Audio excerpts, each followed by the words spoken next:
I have a question. I'm just going to go straight to it. I want dirt.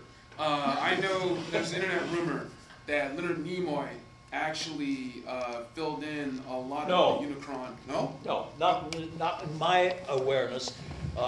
He came in, did his bit, and that was it. It was probably a 2-hour session or something like that.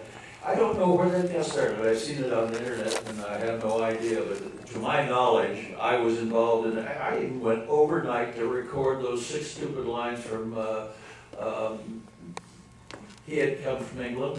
Eric Idle's lines, which were nonsense lines out of commercial. Eliminate even the toughest stains. Oh. But, don't do that. He'll have you doing it 20 times. Trust me.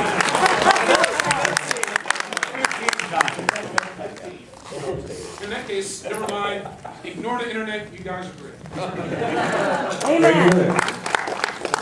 Hey guys, first off I want to say it's great seeing you, a lot of you guys again. It's great seeing, watching the movie with you guys. Dan, I haven't got to meet you yet, and I've been wanting to ask you this. Not only have you done a great job with Bumblebee and Spider-Man over the years, but you know, how do you feel nowadays that with, you know, you made Bumblebee who he is today. You really done a great job. And nowadays Bumblebee is portrayed not talking, and he's so well known for being like the human connection with the show with Spike, and you know, his voice is so recognized like with you. And nowadays he's just like, and it's like, how does that make you feel that his character is so like Snake Eyes now? He was asking about the change of Bumblebee from the animated series to what it is now, and not having Dan behind it. Yeah. Well, it's not having a voice behind it. Well, yeah, exactly. I would have felt a lot worse if they cast somebody else as a voice. They couldn't find anybody better than you. No Danny DeVito, unfortunately. Yeah, exactly. So it's kind of weird because, as you know, maybe some of you don't know that Volkswagen, you know, would not allow them to use the Volkswagen anymore. So they had to change it into something else, and it's fine. You know, there have been many iterations of it, and like, I don't not to compare us with Star Trek, but William Shatner, Leonard Nimoy, and those guys were the first, and we were the first. Woo! Yeah. And the best. when did you do your? Because there were, I think, maybe 6 iterations before it became big of Spider-Man. Yes. Remember Ted Schwartz? Oh, sure. Ted Schwartz did a series that I voiced. Yes. And I'm just curious, why the hell did you take the part away from him? Well, actually, he took the part away from me. Oh. That's what happened. This was Spider-Man and His Amazing Friends.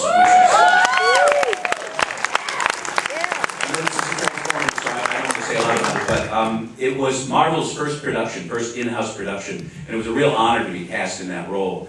And especially to stand alongside Kathy Garver and Frank Welker and Jim Foray. It was an education in itself. But oddly enough, yes, they had Ted do the 65-episode series, and I did the Saturday morning series. I don't know why. I don't know what the answer is. There are a lot of mysteries in the business. Many mysteries. Where do we get? All the way in the back. This is for Wally Burr. Are there any good outtakes that have survived? One of the editors at Hanna-Barbera got all of my take. When you slate a scene, you say take 22, take 3. They put all of mine together. It goes on for 20 minutes. 20 minutes, take 3, 22, take Wally, just a minute, take 4. And they just strung those together and handed it to me and said hi. And it was it's fun to take off on those things, and everybody does it. There are a lot of gag reels, they're called, and we've heard that some of them are not repeatable in public. But, didn't you edit all the good takes together to send to New York and just dump everything? Yeah, you'd say to the engineer, save that one, and then they would go to New York. And sometimes, not very often, we would do retakes or pickups, which is kind of interesting. There isn't time in the business we were doing to do retakes. The movie goes through all sorts of getting them back and looping this and doing so on.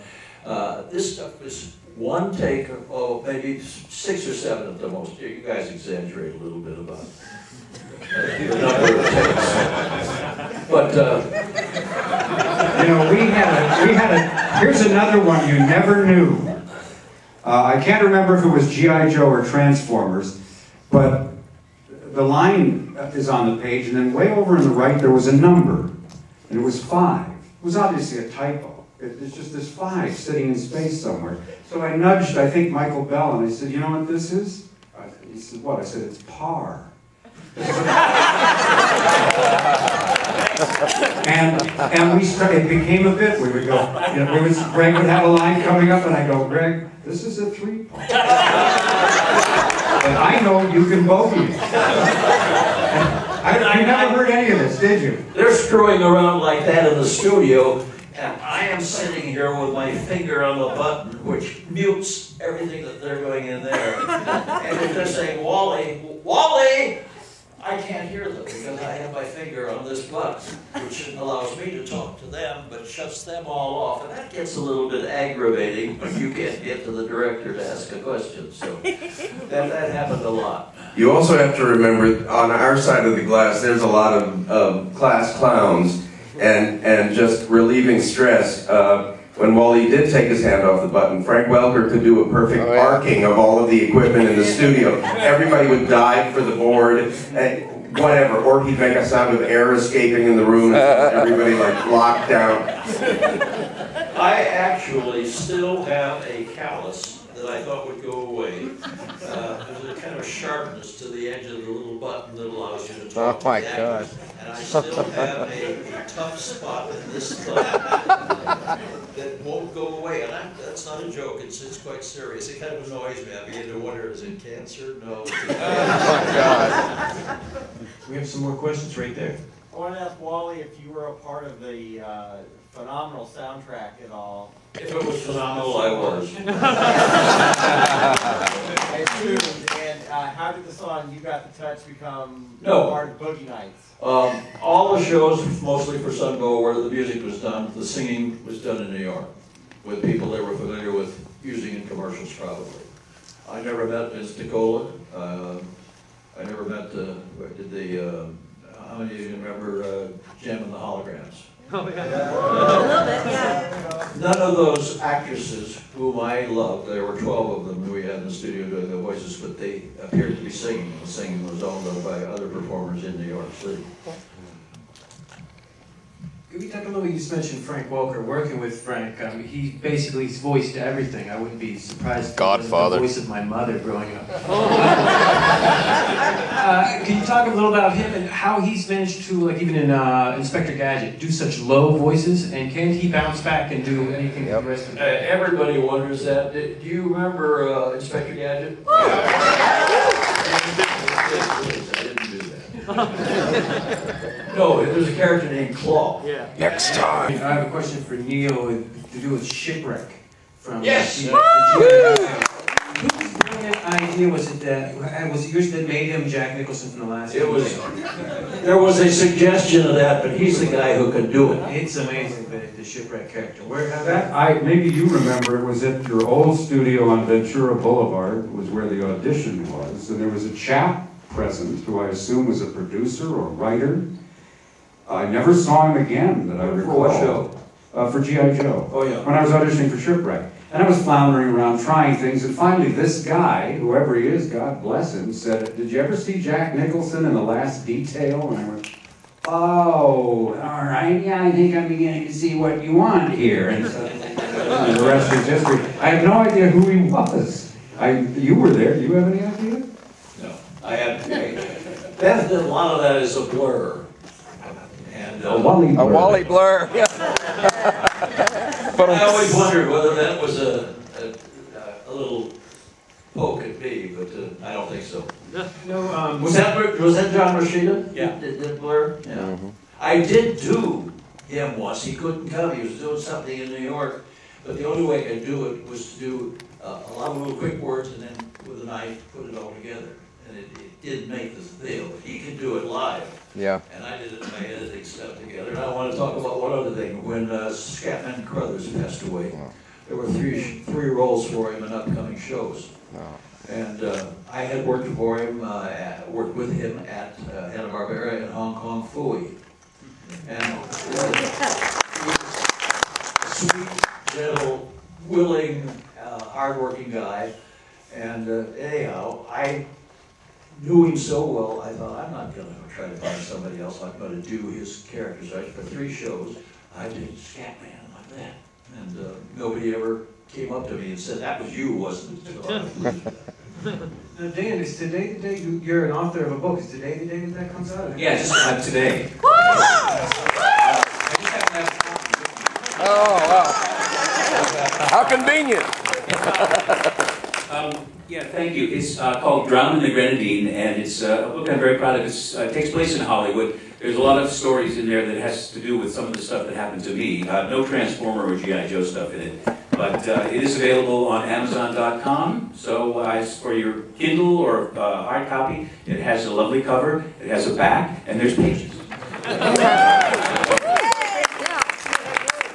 And the pages have words, so thank you. For our younger audience members, here's a commercial. And what are you up to, Paul? Do you have I'm not working. Oh. Come on, Grandpa Max. I do have a hat back there for people who like to throw nickels and dimes. I'm several video games that I cannot confirm or deny that I'm a part of. You guys know all. Non-disclosure agreements. Oh, a couple things. Doing some more Ratchet and Clank. Woo! Fun. I'm not in Metal Gear Rising. No one knows who's doing Metal Gear anymore. And hopefully Ben 10's coming back. Yay! So we'll see what happens with that. Yay! It's just basically a lot of the video game stuff. I'm doing a play at the Antiochus Classical Theater Company, for any of you in town. Other than that, just staying busy. Thank goodness. So we're doing our resume now? Have we reached that point? Okay. I guess I could talk about this. I'm thrilled that, again this year, I'm going to be the announcer on the AFI Tribute Show. Oh, nice. Congratulations. Last year, who the hell did we salute last year? Oh, my mind is gone. But this year, it'll be Morgan Freeman. Oh, nice. And we're going to tape on Thursday night. It will air towards the end of the month on TV Land, so check your local listings. As far as animation, I just got the part of Inspector Who on Kung Fu Panda. Oh, nice.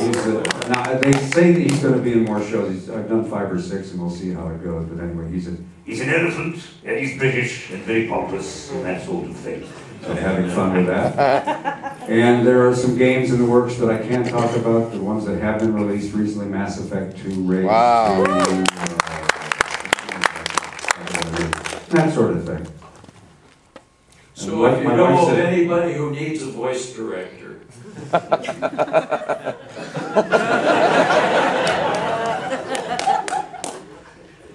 In addition to the Garfield show, I don't know if you understand the nature of non-disclosure agreement, but there's so much product that is being made at the moment that you're not allowed to discuss during the making of.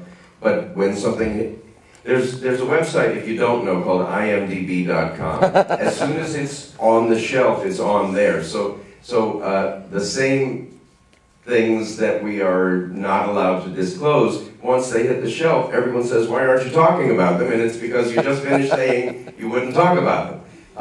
But I have been busy, and I teach irregularly, and I've been doing writing as well, and just sort of enjoying life and staying busy.